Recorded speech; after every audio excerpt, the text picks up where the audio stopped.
महाभारत के दानवीर कर्ण की कहानी। पौराणिक कथा के अनुसार कर्ण कुंती का पुत्र था और पांडु के साथ कुंती का विवाह होने से पहले ही इसका जन्म हो चुका था और लोक लज्जा के कारण उसने ये भेद किसी को नहीं बताया और चुपचाप एक पिटारी में रखकर उस शिशु को अश्व नाम की नदी में फेंक दिया था। इसके जन्म की कथा बड़ी विचित्र है। राजा कुंतीभोज ने कुंती को पाल पोसकर बड़ा किया था। राजा के यहाँ एक बार महर्षि दुर्वासा आए। कुंती से उनका बड़ा सत्कार किया और जब तक वे ठहरे उन्हीं की सेवा शुश्रूषा में रही। इसकी इस श्रद्धा भक्ति से प्रसन्न होकर महर्षि ने उसे आशीर्वाद दिया था कि वह जिस देवता को मंत्र पढ़कर बुलाएगी वही आ जाएगा और उसको संतान भी प्रदान करेगा। कुंती ने नादानी के कारण महर्षि के वरदान की परीक्षा लेने के लिए सूर्य नारायण का आवाहन किया, लेकिन उसी क्षण सूर्यदेव वहां आ गए और उन्हीं के सहवास के कारण कुंती के गर्भ से कर्ण का जन्म हुआ था। जब पिटारी में रखकर इस शिशु को उसने फेंक दिया था तो वह पिटारी बहती हुई आगे पहुंची। वहां अधीर्त ने कौतूहलवश उसे उठा लिया और खोलकर देखा तो उसमें एक जीवित शिशु देखकर वह आश्चर्य करने लगा और अधीर्त उस शिशु की निरीह अवस्था पर करुणा करके उसे अपने घर ले आया था और उसका पालन पोषण करने लगा और अधीर्त ने उसे ही अपनी संतान समझा। जब आगे बालक बड़ा हुआ तो उसके शरीर पर कवच कुंडल देखकर उसको और भी अधिक आश्चर्य हुआ और तभी उसे लगा कि वह बालक कोई होनहार राजकुमार है। उसने उसका नाम वसुसेन रखा। वसु का अर्थ है धन, कवच कुंडल रूपी धन उसके पास था। विधाता ने ही उसको इसे दिया था, इसलिए उसका नाम वसुसेन उचित ही था। वसुसेन जब कुछ बड़ा हुआ तो उसने शास्त्रों का अध्ययन करना आरंभ कर दिया और वह सूर्य का उपासक भी था। प्रातः काल से लेकर संध्या तक वह सूर्य की उपासना ही किया करता था। दानी भी बहुत बड़ा था। उपासना के समय कोई भी आकर उससे जो कुछ भी मांगता वह बिना हिचकिचाए उसको दे देता था। अमूल्य से अमूल्य वस्तु से उसको मोह नहीं था। उसका गौरव तो दानवीर कहलाने में था और अपने कृत्यों से उसने वास्तव में ये सिद्ध भी कर दिया था कि वह दानवीर था। उसके समान दानी कौरवों और पांडवों में और कोई नहीं था। उसका परिचय तो हमें उस समय मिलता था जब इंद्र ब्राह्मण का वेश धारण करके उसके पास उसकी अमूल्य निधि कवच कुंडल मांगने गया था। उस समय कर्ण ने देवराज का स्वागत किया था और सहर्ष अपने कवच कुंडल उतारकर दे दिए थे। तब दान करते समय अपने हित या अहित विचार वह नहीं करता था। यद्यपि सूर्य भगवान पहले उसे मना कर चुके थे कि वह इन कवच कुंडलों को किसी को भी न दे, लेकिन दानवीर कर्ण किसी याचक को निराश करके वापस लौटाना तो जानता ही नहीं था। कर्ण के इस साहस के कारण ही उसका नाम वैकर्तन पड़ा था। यदि इस कवच कुंडलों को वह नहीं देता तो कोई भी योद्धा उसे युद्ध में परास्त नहीं कर सकता था। इंद्र ने अर्जुन के हित के लिए ही इनको मांगा था, क्योंकि इनके बिना अर्जुन कभी भी उसे नहीं हरा सकता था। फिर भी उसके इस अद्वितीय गुण से प्रभावित होकर इंद्र ने उसको एक पुरुषघातिनी अमोघ शक्ति दी। उस शक्ति से सामने का योद्धा किसी भी हालत में जीवित नहीं बच सकता था और उसको कर्ण ने अर्जुन के लिए रखा था। लेकिन श्री कृष्ण ने चाल चली और कर्ण की उस शक्ति को घटोत्कच पर चलवाकर अर्जुन के जीवन पर आए इस खतरे को सदा के लिए मिटा दिया। घटोत्कच, जो आकाश में विचरण करके कौरवों पर अग्नि की वर्षा कर रहा था और जिससे एक बार तो सारी सेना को पूरी तरह विचलित कर डाला था और शक्ति लगते ही निर्जीव होकर पृथ्वी पर गिर पड़ा था। धनुर्विद्या में कर्ण अर्जुन के समान ही कुशल था। एक बार जब महाराज धृतराष्ट्र की आज्ञा से कौरव पांडवों की अस्त्र शिक्षा की परीक्षा के लिए एक समारोह किया गया था तो अर्जुन ने अपने अस्त्र शिक्षा के कौशल से सबको चकित कर दिया था। उसने ऐसी ऐसी क्रियाएं कर दिखाई थीं कि किसी भी योद्धा की हिम्मत नहीं होती थी कि उसका जवाब दे सके। एक विजेता की तरह के कौशल दिखाकर वह प्रशंसा लूट रहा था। दुर्योधन उस समय हतप्रभ सा होकर चुपचाप बैठा था। अर्जुन सा कौशल दिखाना उसके सामर्थ्य के भी बाहर था। उसी समय कर्ण वहां आ पहुंचा और उसने मैदान में आकर अर्जुन को ललकारा और बोला, अर्जुन, जिस कौशल के बल पर तू यहाँ सबको चकित कर रहा है और सभी से प्रशंसा लूट रहा है, उसे मैं भी करके दिखा सकता हूँ। ये कहकर उसने धनुष पर बाण चढ़ाकर वही सब कुछ कर दिखाया जो अर्जुन ने किया था। चारों ओर से कर्ण की जय जयकार होने लगी। दुर्योधन का चेहरा अर्जुन के प्रतिद्वंद्वी को देखकर खिल उठा। उसने उसे हृदय से लगा लिया और उसने उसे अर्जुन के साथ द्वंद्व युद्ध करने के लिए प्रेरित किया। तब दुर्योधन की बात मानकर उसने अर्जुन को इसके लिए चुनौती दी और अर्जुन भी द्वंद्व युद्ध के लिए तैयार हो गया था। लेकिन अब तो झगड़ा बढ़ने की आशंका थी, इसलिए कृपाचार्य ने बीच में हस्तक्षेप करते हुए कहा कि राजकुमार के साथ राजकुमार का ही द्वंद्व युद्ध हो सकता है। चूंकि कर्ण सूत के द्वारा पाले हुए हैं, इसलिए इनके गोत्र कुल आदि का ठीक ठीक पता न होने के कारण इनको अर्जुन से द्वंद्व युद्ध करने का अधिकार नहीं है। बस यह ऐसी समस्या थी जिसको कर्ण हल नहीं कर सकता था। और ये सुनकर कर्ण हक्का बक्का सा अर्जुन का मुंह देखते ही रह गया। दुर्योधन को भी इससे धक्का लगा, क्योंकि कर्ण के द्वारा अर्जुन का मन चूर्ण करने की उसकी ही तो योजना थी। जब कर्ण इस दुविधा में पड़ा हुआ आगे अपने पैर नहीं बढ़ा सका तो दुर्योधन ने उसे राजाओं की श्रेणी में लाने के लिए अंग देश का राज्य दे दिया। राजा होने के नाते अब वह अर्जुन या अन्य किसी राजकुमार के साथ युद्ध कर सकता था। वह इसके लिए उतारू भी था, लेकिन संध्या होने के कारण यह वाद विवाद थम गया और सब अपने अपने घर चले गए। बस फिर जीवन में सदा ही कर्ण अर्जुन से प्रतिद्वंद्वी के रूप में मिला। अर्जुन से ही उसकी विशेष रूप से शत्रुता थी। वह उसकी प्रसिद्धि को सह नहीं सकता था। अनेक स्थलों पर वह अर्जुन के सामने आया, लेकिन अपना कुल गोत्र न बता सकने के कारण उसे सामने से हटना पड़ा। वह सूत पुत्र कहलाता था, क्योंकि सूत ने ही उसको पाला था। इसी कारण द्रौपदी के स्वयंवर में भी घूमती मछली की आंख बेधने की सामर्थ्य रखते हुए भी उसको अवसर नहीं दिया गया। स्वयं द्रौपदी ने ही सूत पुत्र कहकर उसका अपमान किया था और उसकी पत्नी बनने से इनकार कर दिया था। सूत पुत्र को क्षत्रिय कन्या का वरण करने का अधिकार नहीं है, ये शब्द शूल की तरह उसके हृदय में चुभ गए थे और वह लहू के घूंट पीकर अपने स्थान पर आ बैठा था। लेकिन द्रौपदी के प्रति उसकी घृणा इतनी बढ़ गई थी कि भारी सभा में दुशासन ने द्रौपदी को नंगा करना चाहा था, तो उसने इसका तनिक भी विरोध नहीं किया था, बल्कि द्रौपदी की हंसी उसने लड़ाई थी। जब दुर्योधन के भाई विकर्ण ने कौरवों के इस घृणित व्यवहार की निंदा की थी तो कर्ण ने उससे कहा था, विकर्ण, तुम अपने कुल की हानि करने के लिए पैदा हुए हो।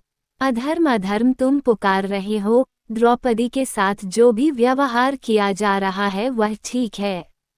वह दासी है और दासी के ऊपर स्वामी का पूरा अधिकार होता है। ये कहकर उसने द्रौपदी के द्वारा किए अपने अपमान का बदला चुकाया था। उस समय उसका हृदय पत्थर की तरह कठोर हो गया था। जैसे भी बन पड़ा उसने द्रौपदी का अपमान किया। उसे 5 पुरुषों की व्यभिचारिणी स्त्री कहा और हर तरह से उसे धिक्कारा। उस समय प्रतिशोध की आग में जलते हुए उसने उचित अनुचित का विचार बिल्कुल छोड़ दिया। द्रौपदी को नंगी देखने और दिखाने की उसकी इच्छा थी।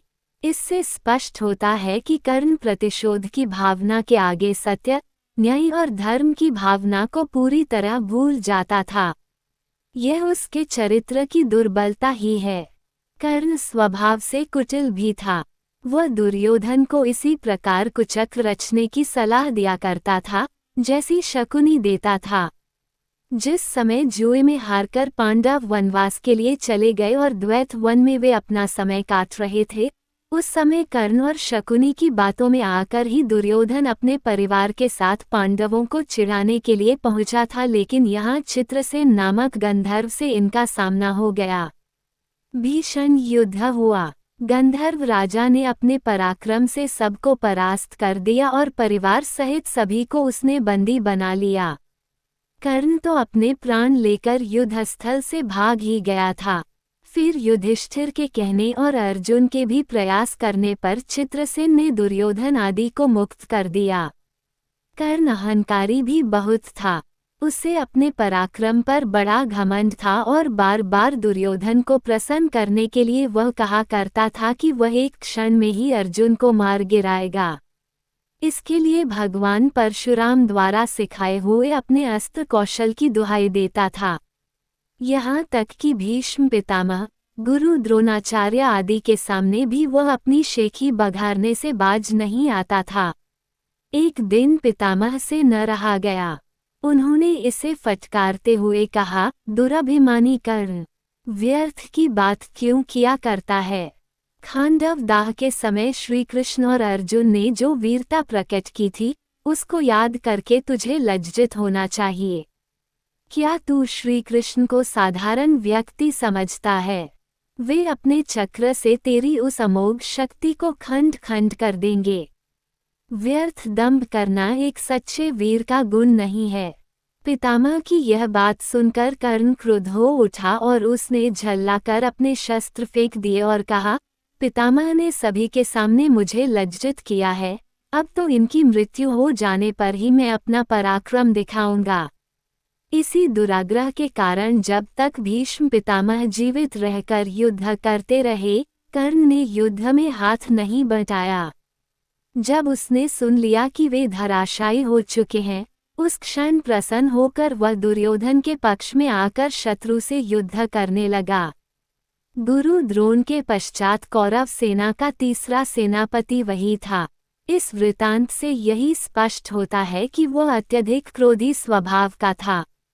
सदा अहंकार में उसकी बुद्धि डूबी रहती थी और इस कारण बुद्धिमानों की बातें भी बुरी लगती थीं।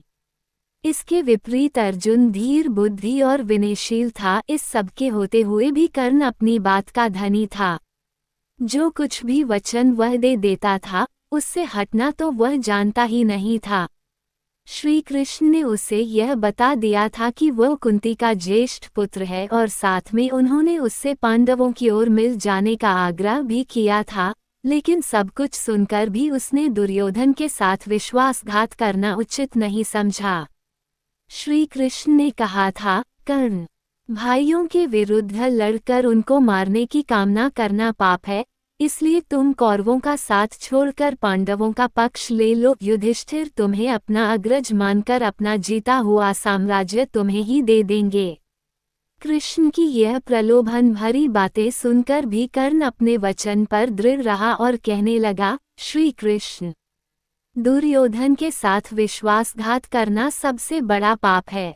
यदि मैं उसकी मित्रता को तोड़कर पांडवों की ओर मिल जाऊंगा, तो सब यही कहेंगे कि कर्ण अर्जुन से डरकर उनकी ओर मिल गया है।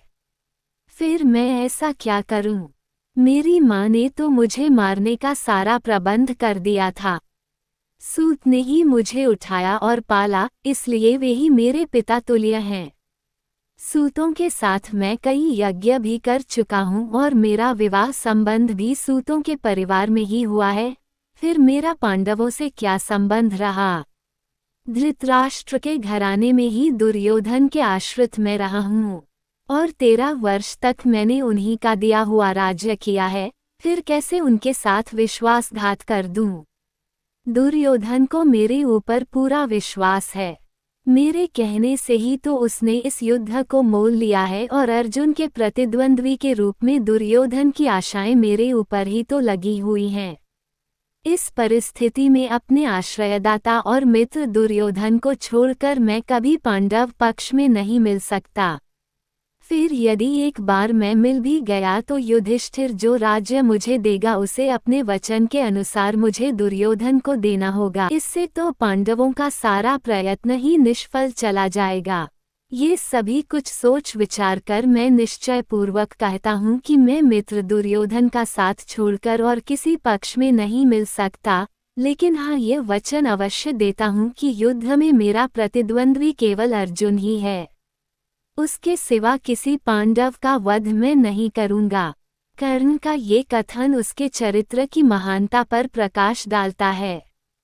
बात का कितना पक्का था वह दानवीर। दुर्योधन चाहे अधर्मी था, लेकिन उसका तो आश्रयदाता था, फिर वो उसके साथ छल कपट कैसे कर सकता था। अंत तक उसने दुर्योधन का साथ दिया और अपने आप को एक सच्चा मित्र प्रमाणित कर दिया। कर्तव्य के प्रति कर्ण पूरी तरह कठोर था। वो युधिष्ठिर तथा अर्जुन की तरह सहृदय नहीं था कि पांडवों के विषय में ये ज्ञात होते ही कि ये उसके भाई हैं, युद्ध करना बंद कर दे। एक बार मन में दृढ़ संकल्प करके उसको पूरी तरह निभाना ही उसके जीवन का उद्देश्य था। दुर्योधन की सहायता करना उसका कर्तव्य था। इससे पांडवों के प्रति जागृत हुआ भ्रातृत्व भाव भी उसे विचलित न कर सका और फिर भी अर्जुन के प्रति कठोर और ईर्ष्यापूर्ण दृष्टि उसकी बनी ही रही। यहाँ तक कि स्वयं माता कुंती ने जाकर कर्ण को अपनी ओर मिलाने की इच्छा प्रकट की थी, लेकिन उस समय भी वह वीर अपने पथ से विचलित नहीं हुआ। यह उसके चरित्र की श्रेष्ठता ही थी। फिर एक बार कृष्ण को वचन देकर अर्जुन के सिवा अन्य किसी पांडव की ओर उसने शस्त्र नहीं उठाया। अर्जुन से ही युद्ध करते हुए वह वीरगति को प्राप्त हुआ था। महाभारत युद्ध में भी उसकी वीरता देखकर स्वयं श्री कृष्ण उसकी प्रशंसा करने लगे थे। कितनी ही बार वह अर्जुन के रथ को पीछे हटा देता था। जब तक वह सेनापति रहा, अर्जुन बार बार उसके प्रहारों से विचलित हो उठता था। उसकी समझ में नहीं आता था कि वह कैसे इस परम योद्धा को परास्त करे। अंत में पूरी तरह निराश होकर उसने कृष्ण की ओर देखा। कर्ण के रथ का पहिया जमीन में धंस गया था। वो उसे निकालने का प्रयत्न कर रहा था। उसी समय कृष्ण के इशारा करने पर अर्जुन ने अन्याय का आश्रय लेकर उसका वध किया था, नहीं तो उस वीर को मारना बहुत कठिन था।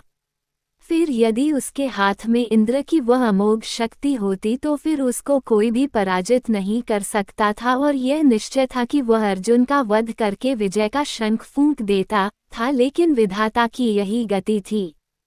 अमोघ शक्ति को वह पहले ही घटोत्कच पर चला चुका था। अब उसके पास विशेष अस्त्र कोई नहीं था। फिर भी बड़ी कठिनाई से अर्जुन उसे मार पाया था। महाभारत में जहाँ भी उसके पराक्रम का प्रशंसा था, वहाँ अर्जुन के बराबर ही उसको पराक्रमी माना गया था, और था भी वह इतना ही पराक्रमी। कर्ण के पराक्रम में धब्बा लगाने वाली एक बात यह है कि वह कपटी भी था। वह सदा सत्य और न्याय का ही आश्रय नहीं लेता था। उसने अल्पवयस्क राजकुमार अभिमन्यु का चक्रव्यूह के भीतर औरों के साथ मिलकर वध किया था। उसी ने उसके धनुष को काट गिराया था और फिर उस निहत्थे बालक पर 6 महारथियों ने मिलकर आक्रमण किया था, जिनमें से एक वह भी था। निहत्थे बालक की हत्या करने का अपराध सदा उसके चरित्र के साथ लगा रहेगा। इसलिए इतना पराक्रमी होने पर भी कर्ण अर्जुन की तरह महापुरुष की कोटि में नहीं आ सकता था। उसका हृदय कलुषित था। इस तरह कर्ण के चरित्र पर दृष्टिपात करने से मालूम होता था कि वो किसी दृष्टि से महान था और अपने किन्हीं व्यवहारों के कारण पतित भी था। उसकी महानता उसके दानवीर होने में था और उसके दृढ़ संकल्प होने में था, उसके अपने मित्र और आश्रयदाता के विश्वास पात्र होने में था। लेकिन छल और कपटपूर्ण व्यवहार, व्यर्थ का दंभ और क्रोध उसके चरित्र की गरिमा को कम करता था। वह इतना पराक्रमी था कि उसके मरते ही दुर्योधन का सारा धैर्य टूट गया था और अब उसे अपनी पराजय की आशंका निश्चित लगने लगी थी। और वही हुआ भी। कर्ण की मृत्यु के पश्चात कौरव सेना का विनाश हो गया और स्वयं दुर्योधन भी भीम के द्वारा मार डाला गया था और युद्ध में पांडवों को विजय प्राप्त हुई।